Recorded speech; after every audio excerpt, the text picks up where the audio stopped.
여호와께서 아브라함에게 이르시되 너는 너의 고향과 친척과 아비의 집을 떠나 내가 네게 보여줄 땅으로 가라. 내가 너로 큰 민족을 이루고 내게 복을 주어 내 이름을 창대하게 하리니 너는 복이 될지라. 너를 축복하는 자에게는 내가 복을 내리고 너를 저주하는 자에게는 내가 저주하리니 땅의 모든 족속이 너로 말미암아 복을 얻을 것이라 하신지라. 아멘. 저는 발렌시아 샘물교회 김정아 성도입니다. 현재 청년부 리더로 섬기고 있습니다. 지금 이 순간 하나님께만 영광 돌리기를 원합니다. 저는 미국에 10살 때 오고 난 후 28년 동안 오렌지 카운티 얼바인에서 살았습니다. 초등학교부터 대학교까지 그리고 10년 동안의 직장 생활을 오렌지 카운티에서 보냈습니다. 저는 오렌지 카운티를 떠나서 살 거라는 생각을 전혀 해본 적이 없습니다. 그런데 하나님께서 작년 1월에 발렌시아로 저의 삶을 옮기셨습니다. 처음에는 발렌시아로 이사 오게 된 것이 하나님의 뜻인지 확실하지 않았습니다. 저는 오렌지 카운티에 익숙한 삶이 편했습니다. 그런데 갑자기 모든 것이 낯설은 곳으로 변했습니다. 새로운 사업을 시작하게 되었고 시어머니와 같이 살게 되었고 남편과 같이 일하게 되었고 또 새로운 교회로 바뀌었습니다. 이곳으로 왜 오게 하셨을까 하는 의문을 더하게 된 것은 이 낯선 환경과 날씨 때문이었습니다. 너무나도 덥고 뜨거운 날씨가 적응이 안 되고 갈 곳도 없이 드라이한 산으로 둘러싼 이곳이 너무도 답답했습니다. 물론 처음으로 시작하는 사업도 두려웠습니다. 그래서 매일 시원하고 익숙한 동네, 편한 오렌지 카운티가 그리웠습니다. 그저 여러모로 낯선 이곳이 힘들었습니다. 그래서 다행히 하나님께서는 미리 아시고 많은 교회 중에서 발렌시아 샘물교회로 인도하셨습니다. 그리고 하나님은 적응 못하는 저의 마음을 아시고 화요일 성경 공부도 참석하라는 마음을 주셨습니다. 그때 마침 화요 성경 공부에서는 민수기를 배우기 시작했습니다. 민수기는 이스라엘 백성들이 노예로 살던 애굽에서 나와 40년 동안 사막의 삶을 살면서 하나님과의 관계를 회복하고 하나님의 인도하심으로 그들의 꿈인 가나안 땅으로 들어가는 여정이었습니다. 저는 그런 민수기의 여정을 배우면서 삶의 힘을 얻었습니다. 저의 상황이 이스라엘 백성들의 상황과 다르지 않다고 느꼈습니다. 이스라엘 백성들도 사막의 힘든 환경에서 애굽의 익숙한 삶을 그리워했던 것처럼 저도 사막에서 사는 것이 적응이 안 되어 오렌지 카운티를 돌아가고 싶다고 생각했습니다. 그래서 저는 민수기를 배우며 이스라엘 백성들의 마음을 더욱 공감할 수 있었습니다. 그리고 민수기를 배우며 나에겐 익숙함에 큰 벽이 있고 그 너머에 하나님이 원하시는 길이 있음을 깨닫게 되었습니다. 익숙함의 벽이 하나님의 길로 행하지 못하게 함을 알게 되었습니다. 하지만 저는 익숙함의 벽을 너무 높이 쌓아 올려서 자주 오렌지 카운티를 갔었습니다. 여기에서의 삶이 쉽지 않았습니다. 그렇지만 하나님께서는 계속 화요 성경 공부를 통해 조금씩 익숙함의 벽을 깰 수 있게 해주셨습니다. 하나님께서 이스라엘 백성들과 함께 하셔서 그들이 사막의 삶을 배울 수 있었듯이 저도 하나님이 함께 하시면 잘 적응하며 살 수 있다는 용기를 주셨습니다. 또한 이스라엘 하나님의 지금의 나의 하나님이시고 그들과 함께 하신 것처럼 나와도 함께 하신다고 말씀하셨으므로 더욱 용기가 생겼고 점점 저는 오렌지 카운티를 가지 않게 되었습니다. 그리고 발렌시아의 삶은 이스라엘의 그것처럼 하나님만 간절히 찾을 수밖에 없는 상황의 연속이었습니다. 몇 달이 지난 후 민수기 성경 공부가 끝날 무렵 하나님께서는 더 이상 오렌지 카운티는 내가 있을 곳이 아니다 라며 아직까지도 남아있던 익숙함의 벽을 완전히 부술 수 있게 하신 사건이 있었습니다. 그것은 제가 얼반에서 10년 동안 다녔던 직장이 문을 닫는다는 소식이었습니다. 처음에는 들었을 때는 내가 잘못 들었나 의심했습니다. 40년 동안 잘 운영되고 있던 직장이 문을 닫을 이유가 없었습니다. 문을 닫기 마지막 날에 우연히 직장을 다시 가보게 되면서 깨달았습니다. 하나님께서는 조금이라도 남아있는 오렌지 카운티의 삶에 미련을 적도록 도와주셨음을, 어차피 그만뒀어야 할 직장이었다는 생각이 저의 마음의 위로가 되었습니다. 그땐 직장을 그만두고 오는 결정이 쉽지 않았지만 결단하고 일찍 이사를 온 것이 하나님의 뜻이었다는 생각까지 하게 되었습니다. 그래서 지금의 익숙함의 벽을 넘어 이곳이 하나님께서 인도하신 곳임을 더 믿고 앞으로 나아가고 있습니다. 하나님께서는 성경 공부를 통해 하나님이 계획하신 여정 속에 저의 자리를 만들어주시고 속사람이 변하게 하여 준비시키심을 알게 되었습니다. 노예의 삶에 익숙해진 이스라엘 백성들을 적과 꿀이 흐르는 가나안 땅에 살게 하기 위해 애굽에서 건져 황량하고 불같은 사막 속에서 연단하며 어려운 환경에서도 성숙한 믿음의 아이복이 될 수 있게 만드셨듯이 저 또한 발렌시아의 사막학교의 삶을 잘 마칠 수 있기를 하나님께 기도합니다. 하나님께서는 사막의 삶이 지칠 수 있음을 잘 아시고 샘물교회 주일 말씀으로 또 성도들의 풍성한 교제와 점심 식사로 힘을 주셨고 쓰러지지 않고 목마르지도 않으며 묵묵히 걸어갈 수 있게 하셨습니다. 그리고 혼자서는 사막을 가지 못함을 아시고 힘들 때마다 슬플 때마다 포기하고 싶을 때마다 완벽한 하나님의 타이밍에 믿음의 샘물 사람들을 보내셔서 하나님께서 함께 하심을 알게 하셨습니다. 너는 포기할지 몰라도 하나님께서는 나를 포기하지 않으신다고 말씀하셨습니다. 목사님과 사모님의 많은 기도와 넘치는 섬김으로 또 다른 성도분들의 넓은 사랑을 받으며 하나님께서 나를 사랑하신다는 사실을 잊지 않게 해주셨습니다.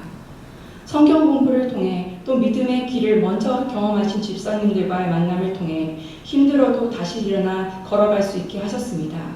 이제 어느덧 하나님께서는 저에게 샘물교회 청년부 리더로 섬기게 하신 지 9개월이 되었습니다. 처음에는 청년부 리더로 맡겨졌을 때 내가 잘할 수 있을까 하는 걱정이 있었습니다. 제가 청년부를 잘 이끌 수 있을지 자신감도 없었고 저의 마음과는 상관없는 청년부가 부담스러웠습니다. 하지만 제가 하는 것이 아니라 하나님께서 하신다는 믿음을 가지고 마음을 내려놓았습니다. 그 뒤로 믿음의 사람과의 만남을 통해 에너지를 얻는 저의 성격을 하나님께서 아시고 청년불들과 말씀을 서로 나누고 속마음을 털어놓으며 사막 속의 삶에 기쁨을 누리게 하셨습니다. 1년 반이 지난 지금 발렌시아로 이사 온 것이 하나님의 뜻하신 바라고 믿으며 나아가고 있습니다. 하나님께서 나를 더 성장하게 하시고 하나님을 더 알게 하시고 나의 믿음을 더 강하게 하심을 믿습니다. 여전히 부족하지만 하나님의 나라와 의를 위하여 나에게 맡겨주신 믿음의 사명을 위하여 계속해서 주님을 더 사랑하는 자녀가 되기를 기도합니다. 아멘. 여러분 반갑습니다. 여러분 사랑하고요.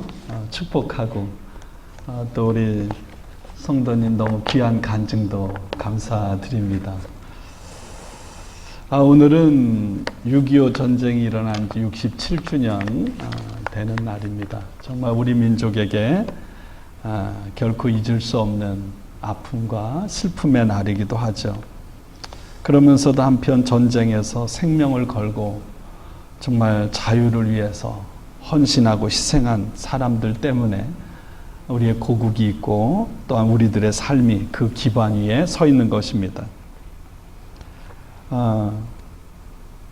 그런 분들 또 지금까지 그 시대의 아픔을 끌어안고 몸부림쳤던 그런 한 분 한 분 모든 분들을 기억하면서 감사합니다.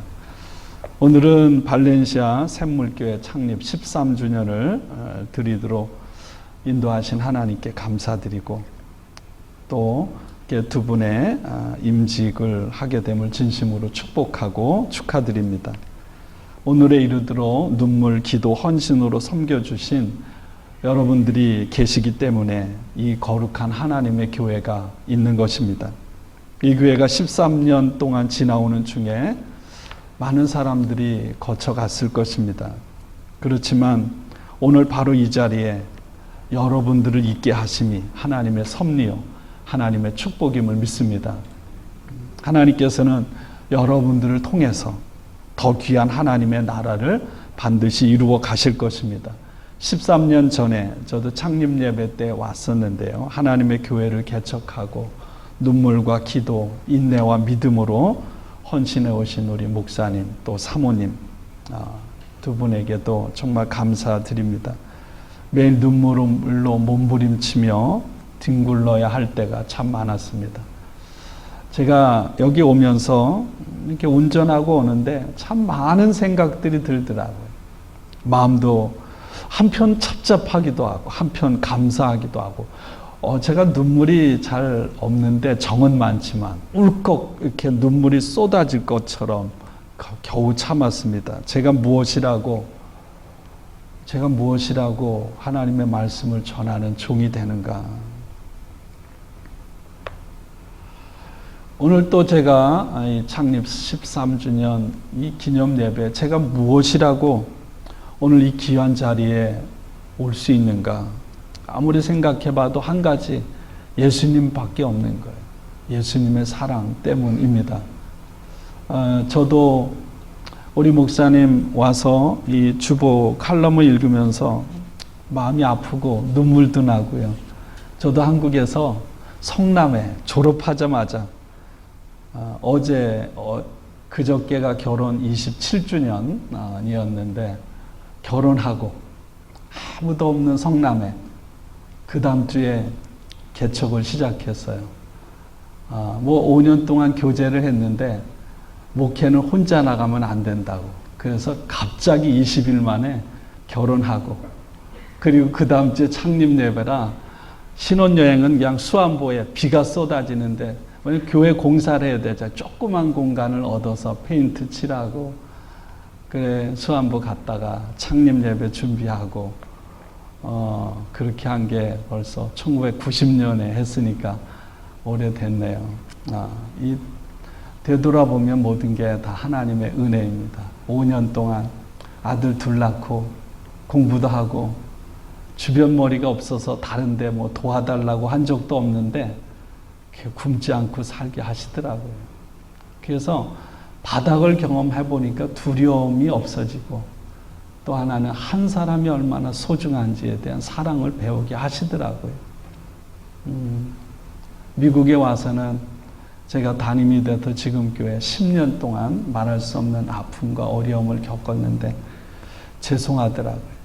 제가 가진 아픔 때문에 아파하고 몸부림치다가 목사님 얼마나 힘들었을 텐데 주변의 사람들 돌아보지 못하고 나만 치고 힘들고 나만 아픈 것처럼 그래서 굉장히 좀 죄송한 마음, 아픈 마음 그런 마음으로 또 이 자리에 서기까지 이렇게 그런 마음을 가졌습니다.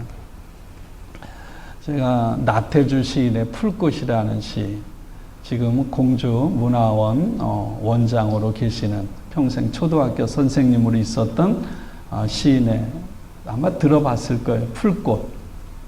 오래 보아야 사랑스럽다. 자세히 보아야 예쁘다. 너도 그렇다. 너도 한번 너도가 아니라 우리 한번 해볼까? 옆에 보시고 예, 한번 해봅시다. 자세히 보아야 예쁘다.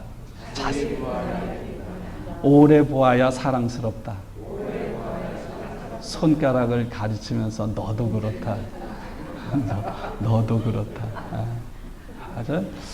이분이 이렇게 아름다운 시를 이렇게 썼을까. 근데 이분이 지은 시 중에 또 풀꽃 2가 있어요. 이름을 알고 나면 이웃이 되고, 색깔을 알고 나면 친구가 되고, 모양까지 알고 나면 연인이 된다. 이것은 비밀.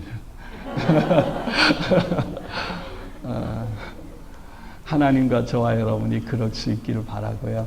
또 목사님과 여러분들이 그럴 수 있기를 바라고 여러분들끼리 그런 아름다운 연인과 같은 그런 성도들, 교회가 되기를 바랍니다.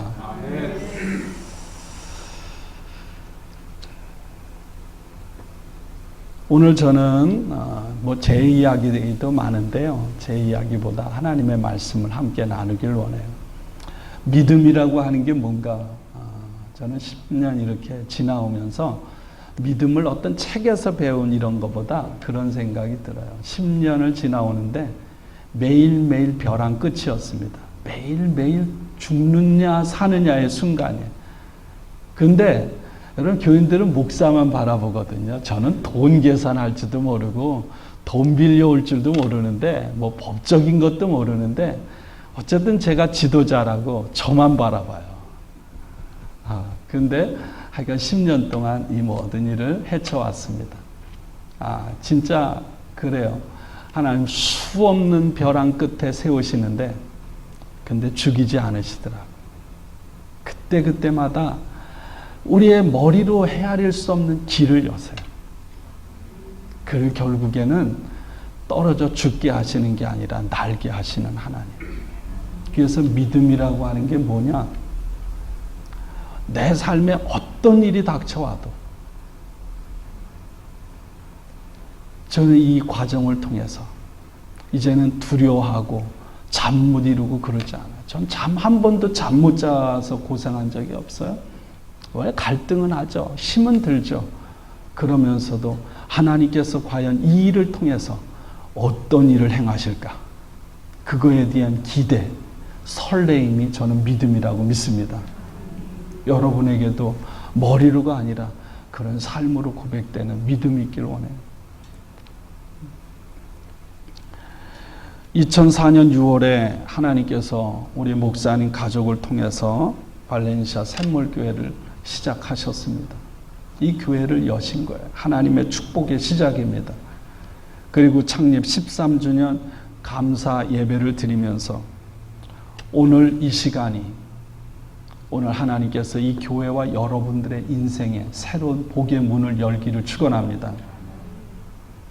오늘 이야기는 아브라함의 이야기입니다. 갑자기 아무런 이야기가 없다가 12장에 갑자기 아브라함이 등장을 하는 거예요. 여러분, 우리가 아는 대로 여러분 유명한 가수들 이런 사람들이 슈퍼볼 할 때 보면 하늘에서 쫙 내려오거나 밑에서 쫙 떠오르듯이 아브라함이 갑자기 역사의 한 무대에 탁 등장을 하는 거예요. 몇 살 때? 75살 때. 그 이전에 그가 어떻게 태어나서 어떻게 자랐는지, 그가 과거에 뭘 했는지는 우리는 성경에 전혀 언급이 되어 있지 않아서 전혀 모릅니다. 성경은 언급하지 않아요. 아브라함의 시작, 인생은 하나님의 부르심과 함께였습니다. 하나님의 부르심과 함께 그가 75세였지만 새로운 인생을 출발한 거예요. 그 하나님의 부르심이 아브라함을 아브라함 되게 하신 것입니다. 그렇다면 아브라함을 부르신 하나님이 어떤 하나님이에요? 1장부터 11장까지 세상을 창조하신 하나님. 우리를 당신의 형상대로 인격적으로 만드신 하나님. 그리고 우리를 생육하고 번성하고 충만해서 땅에서 충만하라 복 주신 하나님.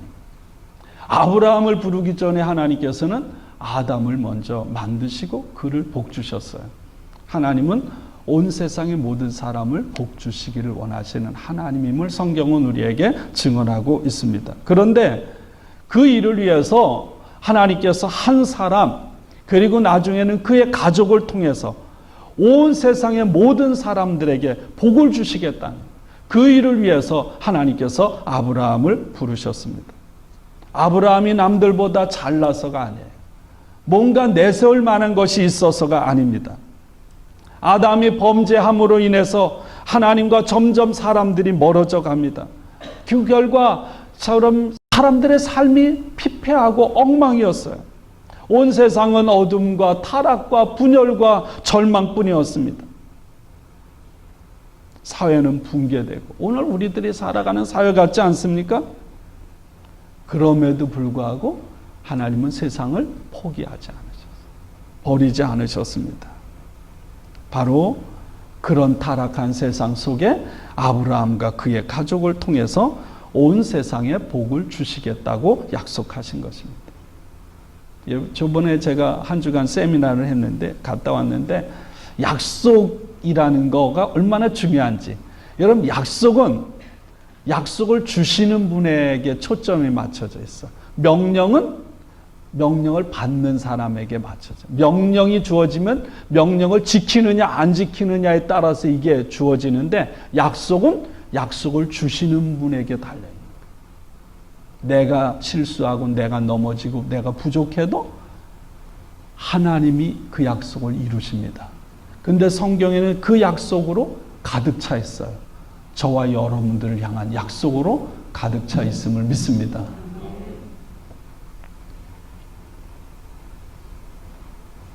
오늘 김정아 성도님이 간증한 것처럼, 오늘 우리 목사님 칼럼에 있는 것처럼, 아브라함은 하나님의 부르심을 따라 친척과 아버지 집, 자신을 안전하게 지켜주는 삶의 보금자리를 떠나야 했습니다. 그런데 가장 소중하다고 여겼던 것을 아브라함은 잃었지만, 대신 하나님께서 그를 통해서 큰 민족을 이루겠다고 약속을 주신 것입니다. 아브라함이라는 이름이 뭔가요? 높임을 받는 아버지. 그런데 하나님께서 창세기 17장에 그의 이름을 어떻게 하나요? 아브라함, 모든 민족의 아버지로 바꿔주세요. 제가 지난주에 아버지 날 설교를 하면서 이 말씀을 했어요. 하나님의 뜻은요, 나 혼자 높임을 받는 게 목적이 아니에요. 아브라함, 모든 민족의 아버지, 모든 민족의 어머니, 모든 사람에게 복을 주는 사람이 되는 것이 하나님의 우리를 향하신 뜻임을 믿습니다. 내가 창세기 17장 5절 너를 여러 민족의 아버지가 되게 하겠다.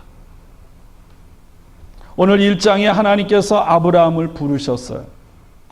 여러분, 노아가, 거룩한 노아가 나타나서 하나님이 세상을 심판할 때 하나님은 노아와 그 아들을 통해서 당신의 구원을 이루어 가시죠. 그러다가 10대에 이르도록 하나님이 아무 말씀도 없으셨어요.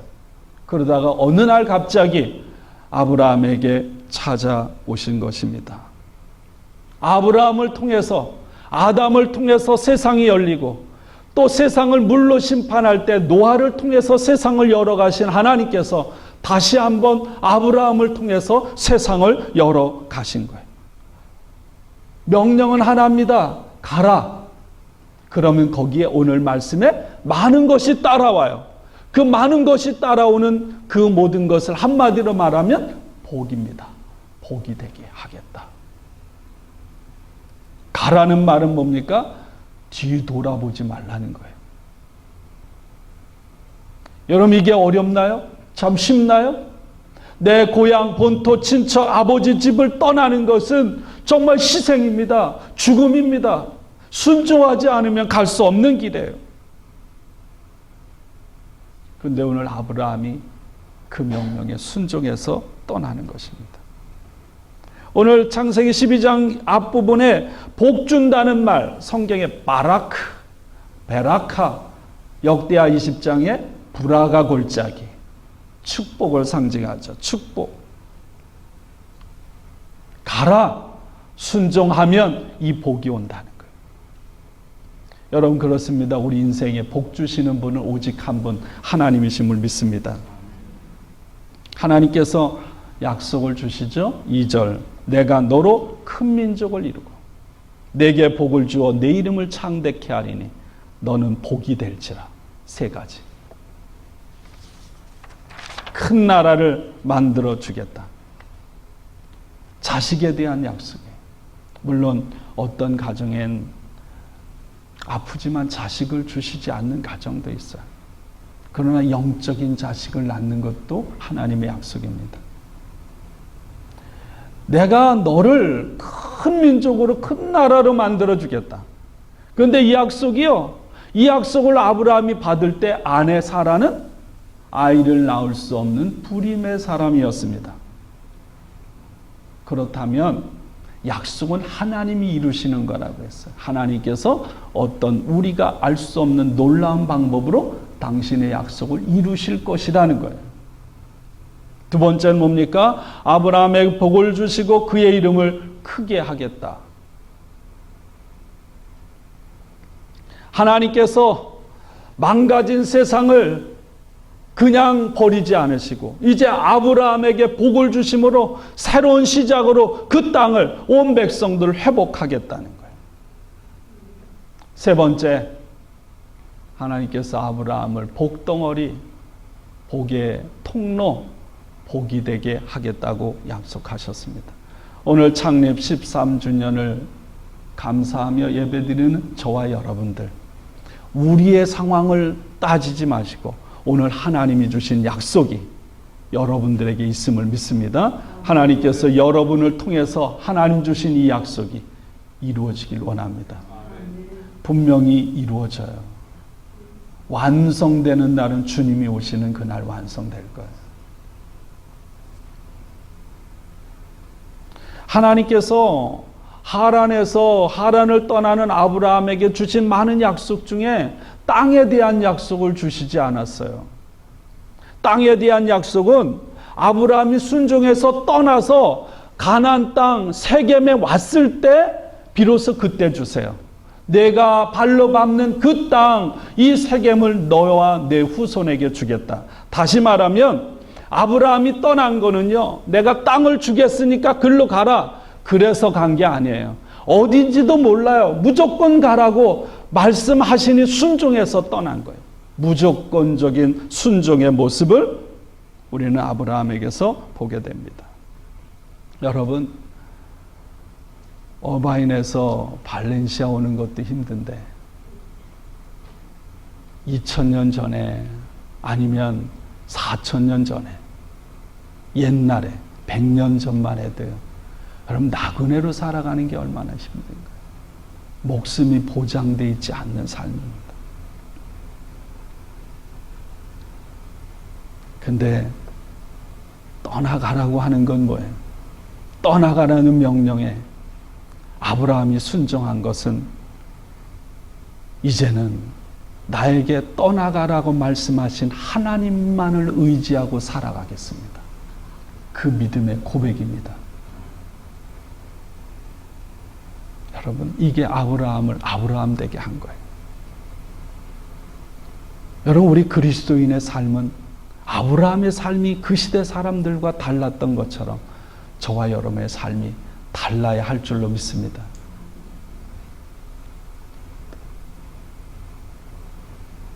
근데 아브라함도 성자가 아니에요. 금방 무너져요. 금방 무너집니다.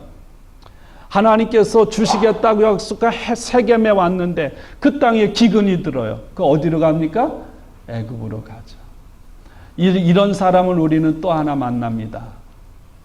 나오미의 남편 엘리멜렉이 예루살렘에 살았는데 예루살렘 하나님이 임재하시는 땅인데 그 땅에 기근이 드니까 두 아들을 데리고 아내와 함께 짐을 싸서 모압 땅으로 갑니다. 모압 땅은 하나님의 백성이 거하면 안 되는 땅이에요. 저주받은 땅입니다. 결국 그곳에 가서 엘리멜렉은 죽고 두 아들도 죽습니다. 가서는 안 되는 곳. 아브라함은 가서는 안 되는 그곳, 하나님께서 주시겠다고 하신 땅을 버리고 애굽 땅으로 갑니다. 가면서 걱정을 하죠. 내 아내 사레가 너무너무 예쁜 거예요. 이게 내 아내가 너무 예뻐서 이 아내 때문에 자기가 죽을까 봐 걱정이 돼서 머리를 짜냅니다. 뭐라고 하죠? 너는 내 여동생이라고 해라. 사실은 친척이에요. 그리고 결국은요, 여동생이라고 했다 바로의 침실까지 끌려가서 여러분 큰일 날 뻔했잖아요. 하나님께서 바로의 꿈에 나타나서 여러분 경고하시죠. 그 일 때문에 바로는 그의 집안이 큰 심판을 받습니다. 비겁한 사람이 우리와 똑같은 아내 팔아먹고요. 그러는 사람이 아브라함이에요.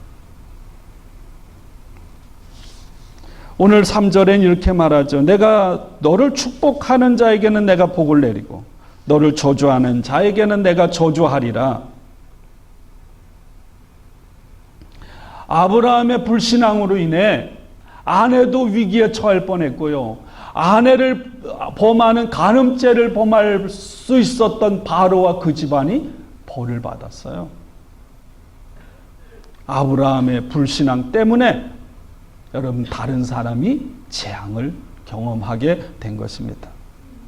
그러나 앞서 3절에 있는 말씀처럼 아브라함이 하나님을 온전히 의지하는 신앙을 가질 때 그를 통해서 세상에 복이 임했습니다. 여러분, 오늘 저는 이렇게 기도합니다. 오늘 발렌시아 이 교회에서 예배드리는 여러분 한 사람 한 사람 때문에 세상에 복이 임하고 여러분 때문에 모든 사람들이 살아나는 생명의 역사가 있기를 축원합니다. 아브라함 때문에 세상에 복이 임하고 아브라함의 불신앙 때문에 저주가 임했다는 이 말씀을 내 마음에 신비에 좀 깊이 새기고 살아가는 우리가 되기를 원합니다. 근데 참 감사한 것은요, 애굽에서 아브라함이 이런 실수를 범하는데 아브라함을 하나님이 책망하기보다는 오히려 사례로 인해 바로가 많은 재물을 주어서 오히려 복이 되게 하셨어요. 우린 실수하거든요. 부족하거든요. 넘어지거든요. 그러나 하나님께서 여러분의 인생을 약속을 따라 모든 것을 합력하여 선을 이루게 하시는 축복하심이 저와 여러분에게 있기를 원합니다. 하나님께서 우리를 먼저 하나님의 사람으로 부르신 목적은 오늘 말씀 그대로 온 세계 모든 민족에게 복이 되는 것입니다. 아브라함을 높은 사람으로 좀 세상에 떵떵거리는 사람으로 만들어주는 게 하나님의 관심이 아니에요. 내가 복이 되도록. 옛날에는 내가 복이 근원이 된다 그랬어요. 복의 근원은 하나님이에요. 우리가 번역한 개역개정은 바꿨죠? 너는 복이 될지라. 여러분 복임을 믿습니다. 너는 복이 될지라. 오늘도 하나님 과거에 약속하셨고 지금도 그 일을 이루십니다. 언제까지? 주님 오시는 그날까지 우리에게 주신 하나님의 약속을 하나님께서는 이루어 가심을 믿습니다. 여기 창세기 12장에 복을 받는다는 말은요, 히브리어로 수동태예요. 수동태. 수동태라는 건 뭐예요? 내가 노력해서 얻는 게 아니고요, 주시는 분을 통해서 받는 거예요.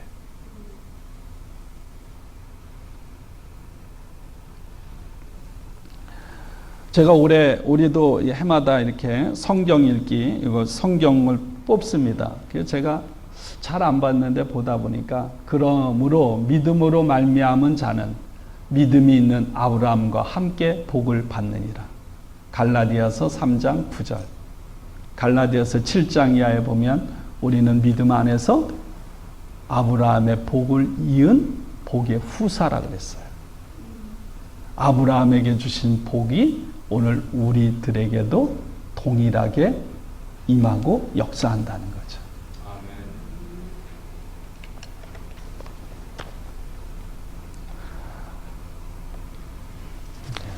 더우시죠? 죄송합니다. 제가 재미가 없는 사람이라 여러분들 막 웃기면서 하면 좀 덜 피곤할 텐데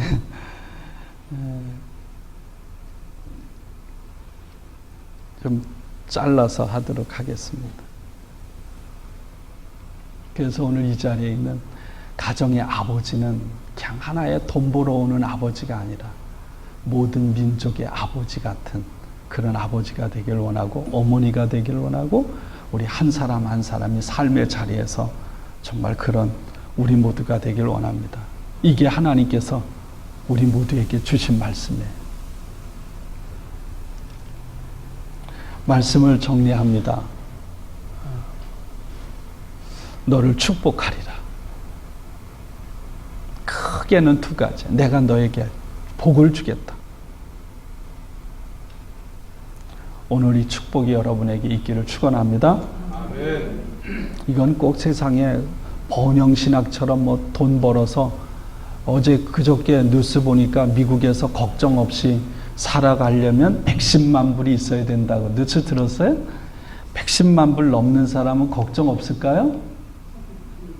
그렇지 않아요. 얼마나 어리석은지. 전 한 푼도 없는데 행복합니다. 감사합니다. 얼마나 있어야 걱정이 없겠어요? 그렇지 않아요.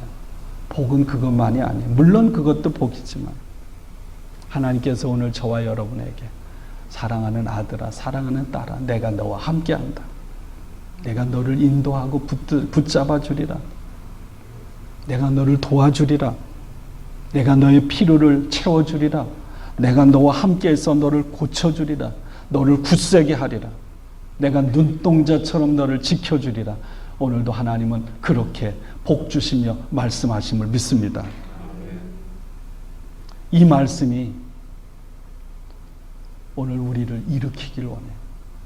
우리를 살리기를 원하고, 우리를 치유하기를 원하고, 오늘 이 말씀이 아브라함의 인생을 새롭게 시작했듯이 이전에 어땠든 상관없이 오늘 이 말씀이 저와 여러분의 새로운 시작이 되기를 주님의 이름으로 축원합니다.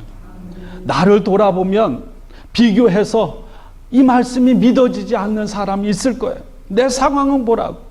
그래서 남들보다 더 열심히 일해서 더 강해지고 더 지혜롭고 더 힘이 있는 사람이 되려고 애를 써봅니다.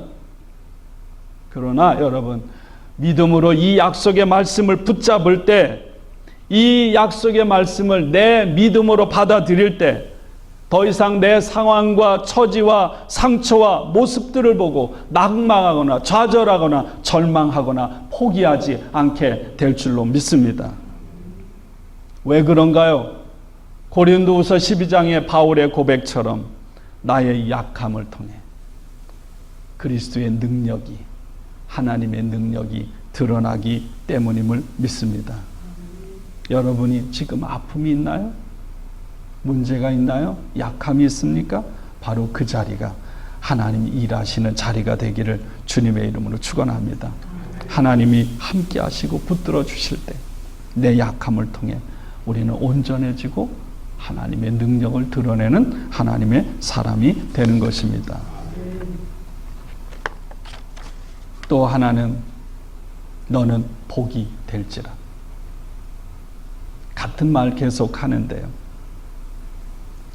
여러분, 복이 되는 것은 하나님의 은혜입니다. 오늘 이것이 성경에 있는 이슬과 같은 은혜, 하루도 빠짐없이, 저는 비가 와도 이슬은 내린다고 믿어요. 하루도 빠짐없이 광야에 내려서 이스라엘 백성들을 살리고 초목을 살리고 동물들에게 푸른 풀을 공급해 주었던 이슬과 같은 은혜, 호세아 14장의 이슬과 같은 은혜가, 때로는 폭포수 같은 은혜가 여러분의 삶에 임하기를 축원합니다. 하나님께서 나를 복 주시는 이유, 쫀쫀하게 나와 내 가정이 잘 먹고 잘 사는 것, 거기에 목표 두지 마세요. 양로병원에 수많은 교인들을 방문합니다. 우리 인생이 거기가 끝이라면 얼마나 허무하겠어요. 우리 인생은 거기가 끝이 아니에요. 우리가 복이 되는 것입니다. 이런 말씀을 내 마음에 새길 때 여러분, 내 눈이 넓어져요. 내 마음이 넓어져요. 내 생각이 커지고 깊어집니다. 옹졸해지지 않아요. 더 이상 나만을 위해서 살지 않습니다. 나를 넘어 내 옆에 있는 사람의 필요를 바라보게 됩니다. 내 가족, 내 친척, 내 이웃, 내 동료, 더 나아가서 내 살아가는 지역의 사람들, 한 번도 가보지 못한 선교지까지 여러분, 우리의 생각이 넓어지고 우리의 마음이 넓어지고 우리의 눈이 넓어지는 거예요. 그리고 그 일에 헌신하게 되는 것입니다. 왜? 내가 복이 되는 사람이기 때문에. 땅의 모든 사람들이 나를 통하여 복을 받기 때문에. 이건 목사 얘기만이 아니에요. 선교사 얘기가 아니에요. 우리 집, 제가 이제 2달 됐는데 옮긴 지, 뒤에 집이 이사를 갔어요. 그게 이제 그 브로커가 이렇게 사람들 데리고 오는데 어느 날 젊은 부부가 꼬마 아기를 하나 안고 왔더라고. 근데 그 브로커가 그러더라고요. 제가 그날 월요일이라 좀 이렇게 요걸 좀 돌보고 있는데 그러더라고요. 목사님입니다. 목사님 여기 이사 오면 목사님이 얼마나 밤낮으로 기도해 주겠습니까? 그러니까 이 집으로 이사 오라고. 제가 혼자 풀 뽑고 이렇게 하면서 아이 안아주고 인사하고 그랬습니다. 그래, 내가 복인데, 내가 하나님의 사람이고 하나님이 함께하는 사람인데, 지혜로운 여자라면, 지혜로운 사람이라면, 젊은 부부라 여자가 결정권이 있더라고요. 지혜로운 여자요 하나님의 비밀을 아는 사람이라면 나 같으면 여기 이사 온다. 착각일지 모르지만 여러분 그런 믿음을 가져야 돼요. 근데 이사 안 왔어요? 화장실이 좁다 그러면 뭐 내가 뭐 잘난 게 있어요. 그러나 그 브로커가 그런 얘기를 하는 거예요. 저 혼자 속으로 그런 기도한 거예요. 여러분 그런 기도하길 원해요? 그런 믿음의 사람으로 살아가길 원해요.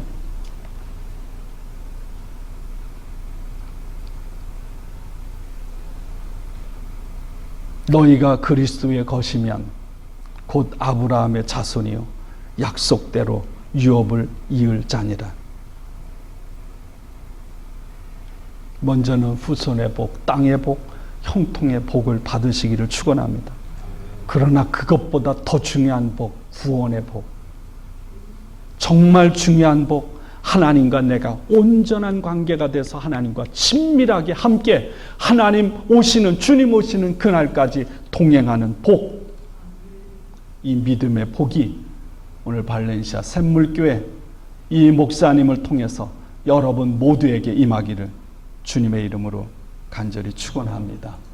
오늘이 바로 그런 새로운 출발의 새로운 역사를 써나가는 우리 모두가 되기를 축원합니다. 네.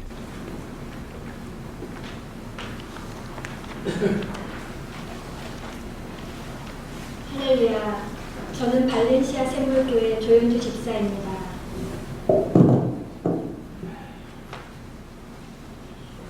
교회 재정부장으로 반주자로 섬기고 있습니다. 지금 이 순간 모두를 하나님께만 영광 돌리길 원합니다. 2011년 6월 마지막 주쯤에 발렌시아 샘물교회를 처음 방문했습니다. 그리고 지금까지 하나님의 은혜로 발렌시아 샘물교회 성도로서 교회를 섬기고 있습니다. 정확하게 만 6년이 되었습니다. 허물과 죄 많은 저를 하나님의 사랑과 은혜로 구원받아 하나님의 자녀로서 날마다 주와 함께 동행하고 있습니다. 이런 은혜의 삶을 살 수 있다는 것은 하나님의 큰 영적 축복입니다. 그 중에서도 제일 큰 축복은 영적 지도자를 잘 만날 때 이루어진다고 확실히 믿고 있습니다. 구약에 많은 열왕들이 있었지만 어떤 영적 지도자를 만나는가에 따라 완전히 다른 통치와 하나님과의 관계를 가졌던 것 같이 제게도 참 영적 지도자를 만난다는 것은 너무 중요했습니다. 저는 발렌시아 샘물교회에 와서 제일 먼저 4가지의 말씀을 늘 들었습니다. 목사님은 기도와 말씀 중에 하나님을 기대하며 소망합니다. 말씀 그대로 살아야 합니다. 기도 따로 삶 따로가 아닌 기도한 대로 사셔야 합니다. 언제나 하나님 말씀이 기준이 되는 삶을 사셔야 합니다. 많은 말씀들을 선포하셨지만 이 말씀들이 항상 제 마음에 울림이 됩니다. 이 말씀대로 사는 건 저에겐 참 어려웠습니다. 그리고 지금도 어렵습니다. 저는 모태 신앙인으로 자랐습니다. 저희 아버지는 말씀 중심으로 늘 저희를 가르치셨고 엄격하셨습니다. 부모님의 참신앙의 모습을 보며 배우고 자랐습니다. 그랬던 저였지만 말씀대로 사는 삶과 온전한 순종이 힘들었습니다. 저희 목사님의 말씀이 때론 저에게 도끼로 찍어 내리치는 것 같이 강했으며 그 말씀을 삶에 적용하고 순종하기가 정말 어렵지만 하나 둘씩 따를 수밖에 없었습니다. 왜냐하면 하나님의 말씀대로 살기 위해서 내가 이 땅에 왔고 살아가야 할 이유임을 잘 알고 있었기 때문입니다. 또한 그것은 하나님께서 저에게 주신 믿음이었습니다. 저는 발렌시아 샘물교회를 등록하고부터 화요 저녁 성경 공부, 지금은 잠시 멈추고 있는 목요 아침 여성 성경 공부, 새벽 예배와 주일 예배를 꾸준히 하나님의 은혜로 참석하고 있습니다. 물론 한 번도 빠지지 않은 것은 아니지만 이 은혜의 자리들을 빠지지 않으려 노력하고 있습니다. 왜냐하면 이 모든 시간들이 제게는 축복과 기쁨의 시간들이기 때문입니다. 예배의 자리에서 늘 모든 문제들이 풀렸고 하나님의 응답과 해결의 모든 문들이 열렸기 때문입니다. 믿은 만큼 보고 믿은 만큼 들을 수 있으며 믿은 만큼 할 수 있다는 것을 너무도 잘 알기에 배우고 싶었고 하나님의 뜻 그대로의 삶을 사는 참 그리스도인의 삶을 온전히 살고 싶었습니다. 저희 성도님들은 목사님을 잘 아실 것입니다. 오직 말씀과 기도만 강조하십니다. 그런 영적 지도자를 만났으니 제가 6년을 돌아보면 그래서 제가 변했습니다. 저희 가정이 변했습니다. 그리고 회사도 변했습니다. 6년 전 처음 교회에 올 당시에는 저희 비즈니스는 정부 공사를 하는 하청 회사였습니다. 그때 당시에는 저희가 입찰을 해서 공사를 하는 것이 아니기에 위에서 시키는 대로 할 수밖에 없었습니다. 정부 공사를 할 땐 주로 저녁 시간과 금, 토, 일, 주말에 주로 해주길 원했고 저희 또한 그렇게 했습니다. 그렇다 보니 남편이 자주 주일 예배에 빠질 수밖에 없었습니다. 그게 늘 마음에 걸렸습니다. 더구나 그때 당시에는 왜 그래도 목사님께서 온전히 지키는 안식일과 예배에 대해서 말씀을 많이 하시는지, 그래서 하나님께 온전히 주일을 거룩히 지키는 가정과 회사 될 수 있게 해달라고 간절히 기도했습니다. 그리고 믿음의 결단을 했습니다. 하나님께 기도로 약속했고 꼭 지켜야 할 믿음의 본분임을 남편에게 말했습니다. 처음 남편의 반응은 아니 위에서 시키는 대로 해야지 그럼 회사 문 닫자는 거야? 라고까지 말하며 힘들었지만 저는 굽히지 않았습니다. 여보, 하나님께서는 우리가 온전한 주일 성수하시길 원하셔 라고 강하게 설득했습니다. 그 어떤 말보다도 하나님이 원하신다는 말에 남편도 함께 결단했습니다. 그때부터 주말에 끼고 일할 때마다 남편은 발에서 땀이 날 정도로 토요일까지 모든 일들을 끝내기 위해 모든 노력을 아끼지 않았습니다. 그 말씀을 지키기 위해 저희는 최선을 다했습니다. 남편은 현장에서, 저는 기도의 자리에서 하나님께 간구했습니다. 그러면서 저희 가정은 온전히 주일을 지키게 되었습니다. 지금은 저희가 직접 공사 입찰을 하고 있기에 주일에 일을 해야 하는 입찰은 아예 거들떠 보지도 않습니다. 레위기서 성경 공부 중에 거룩한 번제를 드리기 위해서는 힘없고 깨끗한 흠없고 깨끗한 준비된 번제물로 구별해 하나님께 드리는 것을 배웠습니다. 그 말씀을 삶에서 적용해서 사는 것이 참 어렵고 힘들었습니다. 거룩히 구별된 비즈니스를 한다는 것이, 미국에서 정부를 상대로 비즈니스를 한다는 것이 좀 더 쉬울 것 같지만 어려울 때가 더 많습니다. 노동청에서 요구하는 서류들, 때론 감사를 받아야 하는 회계 장부 등등 많은 일들이 일어납니다. 그때마다 저는 하나님께 묻습니다. 하나님 아버지 어떻게 할까요? 어떻게 하길 원하세요? 절대로 성급하게 결정하지 않으려 몸부림칩니다. 이 씨름은 현장에서 거룩과 정직의 싸움입니다. 두려움이 몰려올 때에도 정말 많이 있습니다. 제가 문제가 별로 없이 평안한 것처럼 보였다면 그것 또한 하나님의 은혜입니다. 많은 어려움들이 지났습니다. 지금도 지나고 있습니다. 그럴 때마다 하나님께 묻고 또 묻습니다. 기도합니다. 찬양합니다. 말씀을 크게 읽습니다. 왜 두렵지 않겠습니까? 회사를 운영하면서 오는 경제적인 압박과 제 나름 완벽하게 해서 보낸 서류들이 실수한 건 없는지, 이로 인해 회사가 손해를 보진 않을까 등등 인간적인 두려움이 몰려올 때마다 은혜의 자리로 나아갑니다. 그럴 때마다 놀랍게도 위로해 주시는 성령님의 사랑과 터치를 경험합니다. 세상이 줄 수 없는 평화를 주십니다. 하나님은 응답해 주십니다. 주일 예배 말씀을 들으면서 정말 신기하게도 목사님께서 지난주에 우리 집에 혹은 비즈니스에 방문하신 것처럼 다 듣고 아시는 것처럼 하나님의 말씀을 증거하실 때가 많았습니다. 살아계신 하나님의 전율을 경험하는 것이었습니다. 그러기에 매주마다 예배를 기대하고 나아갑니다. 우리를 통하여 일하실 하나님을 소망합니다. 그리고 응답의 하나님을 구합니다. 지금까지 한 번도 간절히 하나님을 찾을 때마다 하나님께서는 저희를 버리신 적이 없으셨습니다. 제가 기도했던 그 이상으로 만나주셨고 만져주셨고 다스려주셨고 채워주셨습니다. 사람을 찾거나 의지하지 않고 주만 바라볼 때 하나님의 역사가 이루어짐을 경험했습니다. 저와 남편, 저희 가정, 그리고 비즈니스가 모두 다 하나님께서 세우시고 이루셨습니다. 저는 한 번도 권사 직분을 생각한 적이 없었습니다.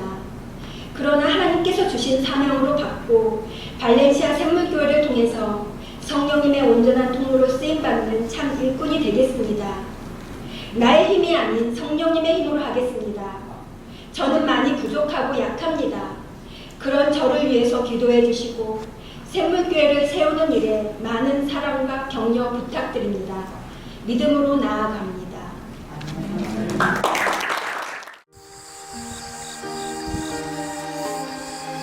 예수님만을 생각하는 교회 발렌시아 샘물교회는 25,222 와일리 캐년 로드에 있으며 전화번호 661-219-5434 웹사이트는 www.샘물.org입니다.